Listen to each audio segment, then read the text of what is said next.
Stay down! It looks as if Will Griffin is about to snatch the victory away from Jameson Corgan. Misfire.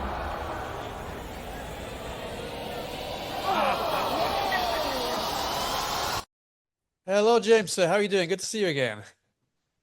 Great to see you again too, Howard. How are you?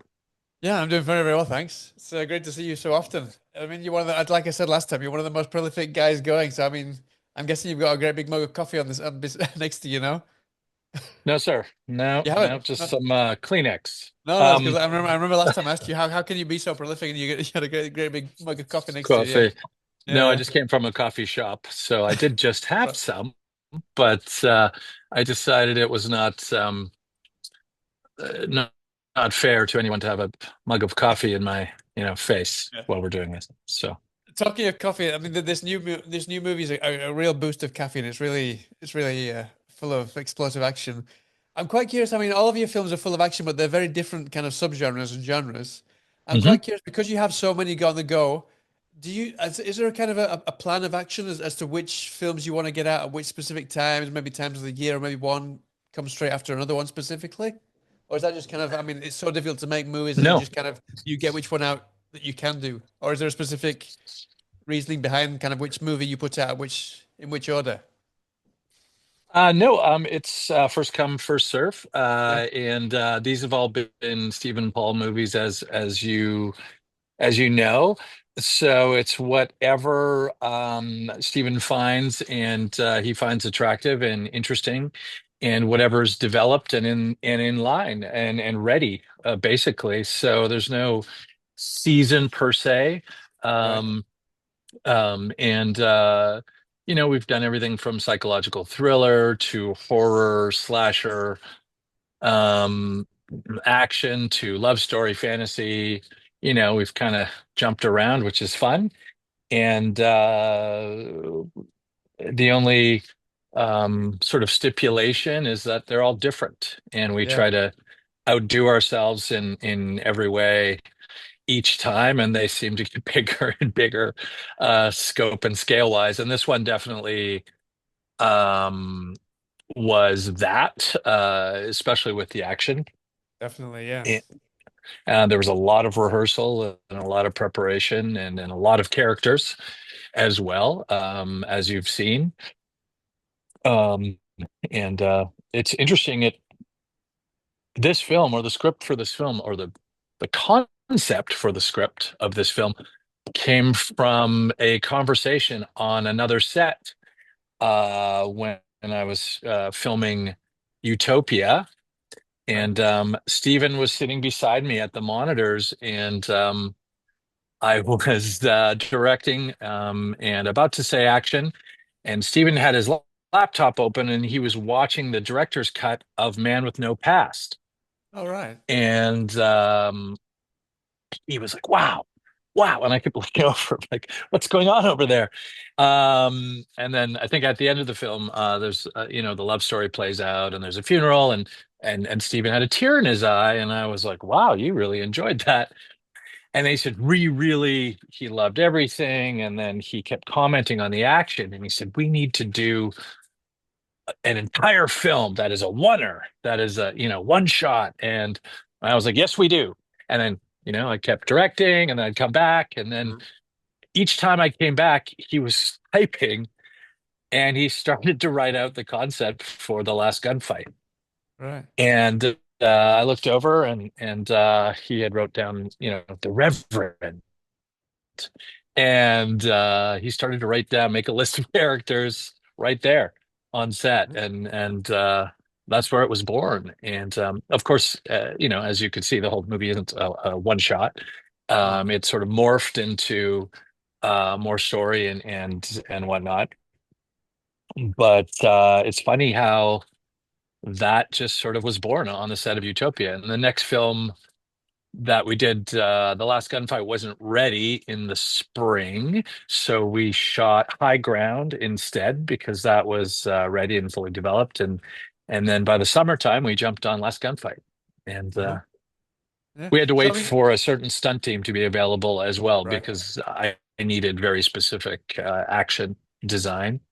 And as you can see, we pulled it off. I think there's like a 4 minute, not a oneer, but it's a somewhat of a oneer, with Jimmy's battle sequence at Oh, the end. there's some amazing sequences in there. That was one of my questions. Actually. I was going to ask you how much of that is Warner because I mean, there's A so many lot. films out. I imagine so, yeah, because it really does look like that. Because there's a lot of films that action films that I don't enjoy because they're so edited so much to kind of make it Mhm. as kind of energetic as possible, and you lose kind of sense of the fights.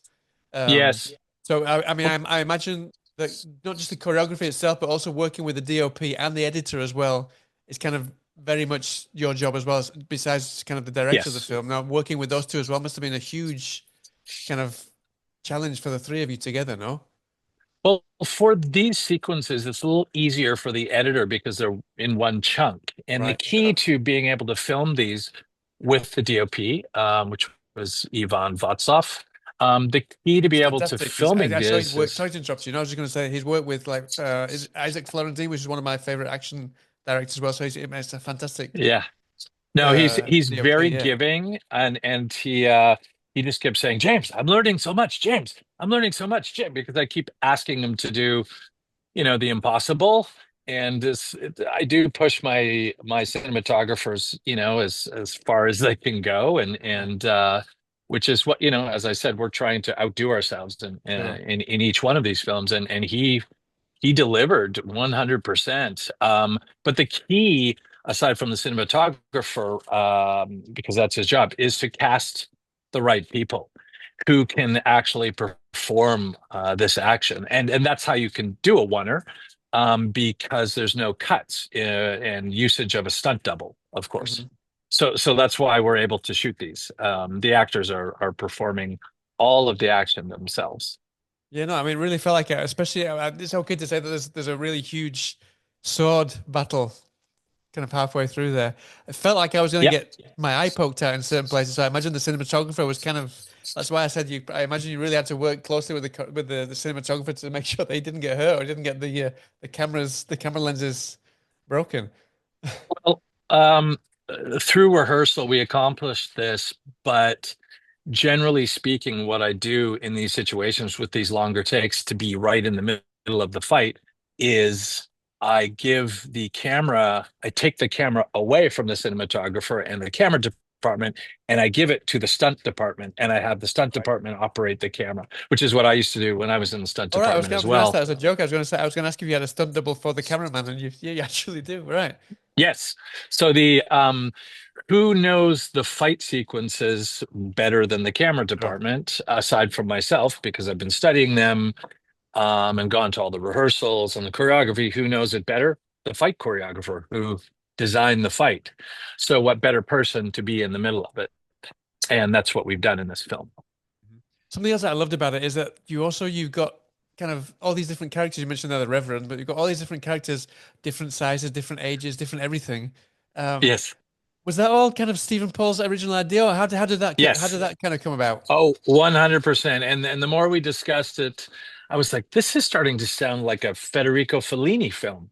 Yeah. Like, like a circus a little bit. And he's like, exactly. And you know, and so that was the intention from the get-go, Mhm. And to like have as many different walks of life in the film as oh, it's possible. great. I mean, one of what stand out for me. I pardon my ignorance, but I don't know who the actress. I looked up the actress's name. The older actress in the film who he plays Jon Voight's.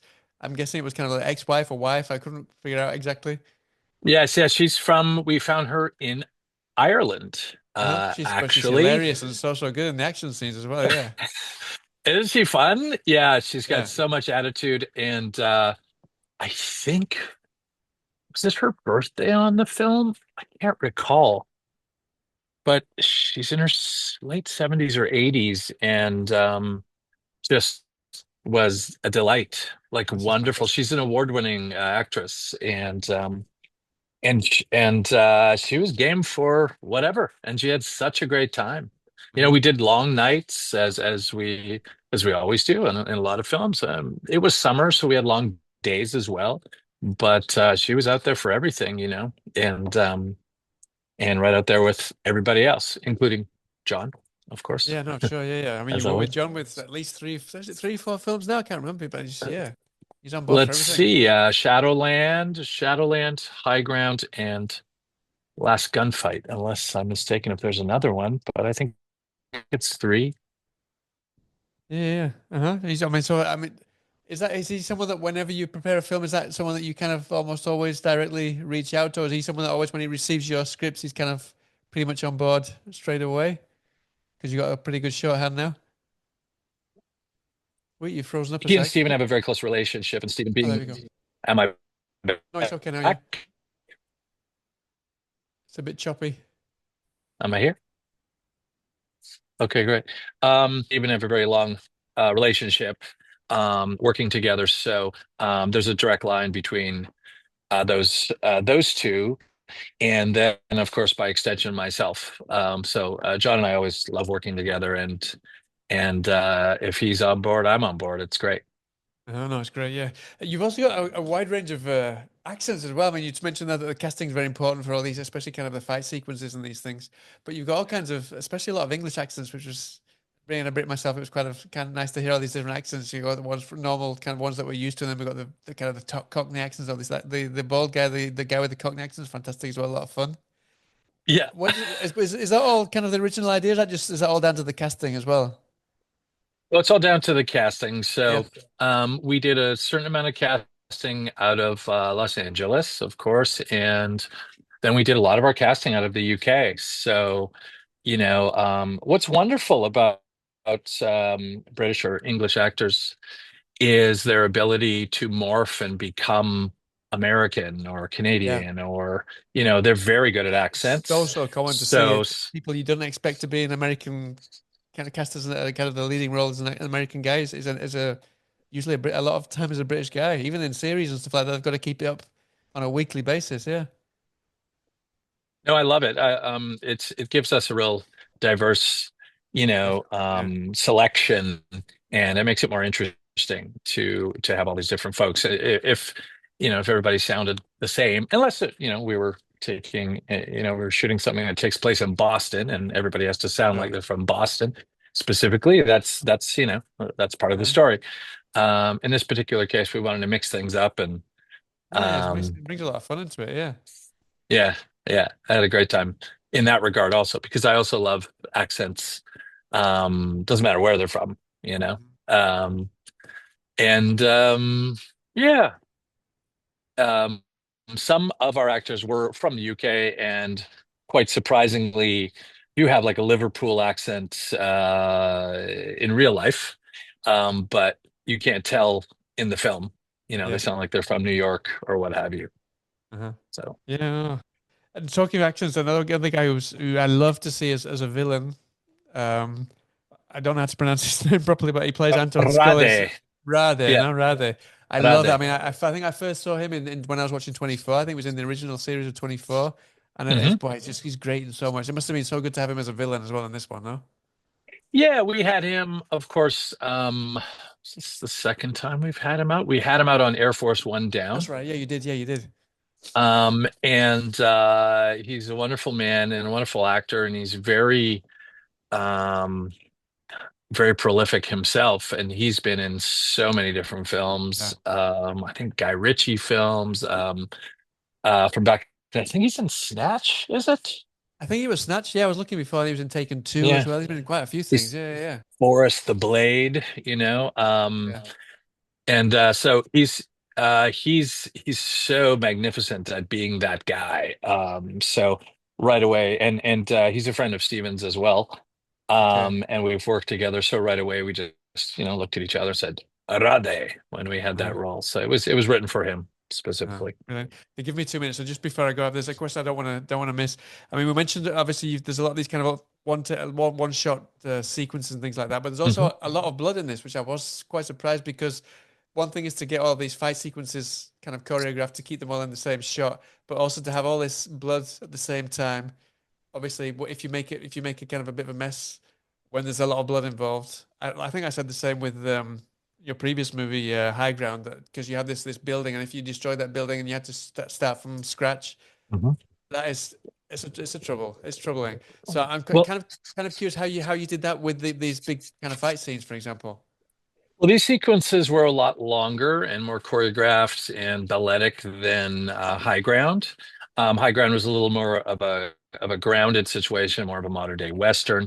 So, and I think I mentioned to you in the when we did the interview for High Ground, I wanted to go far more practical with all the squibs, the blood, the environmental squibs when we were blowing up, the rooms and windows and cars and such, real explosions. Although we did blow up a van in Last Gunfight, but and I put a lifter in it so it comes off the ground, which Yeah. was a lot of fun. But the blood, because of the nature of a lot of the action, actually the blood you see is visual effects Yeah. in Last Gunfight, whereas in High Ground it's more practical Right. Mhm. because of the shorter takes and Sure. Yeah. easier resets and whatnot. If we had to do a reset, which we did many times while we were shooting the fights in Last Gunfight, there's no way we would have made Practical um, effects. Yeah. there's no way. So you just pick Sure. and choose your battles and your tools when you're getting into something like this. And when you're doing a oneer and there's a gunfight, there's blood spraying all over the place. Sure. You gotta go for visual effects. And it's easier to get away with it as well. It works a lot easier because it's so kind of frenetic. It's kind of you can get away with it Yeah, easier than something that's kind of not a slow burn, but a slower burn, kind of yeah, shootout or yeah. whatever. Yeah. And it's meant to. My usage of visual effects is always I want to elevate the material instead of taking us out of the material. Because quite often, if Absolutely. you use visual effects, it can become a bit of a cartoon, and the human aspect gets taken out. So, but if there's lots of movement, and it's just used to help the action and elevate it, as I said, you're fine.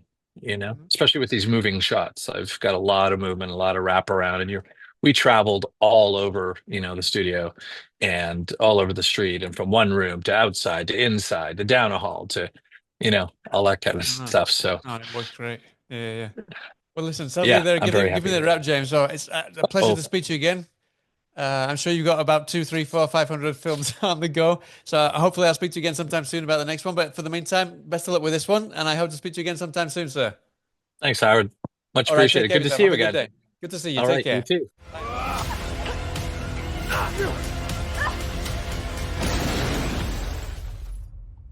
This is getting interesting.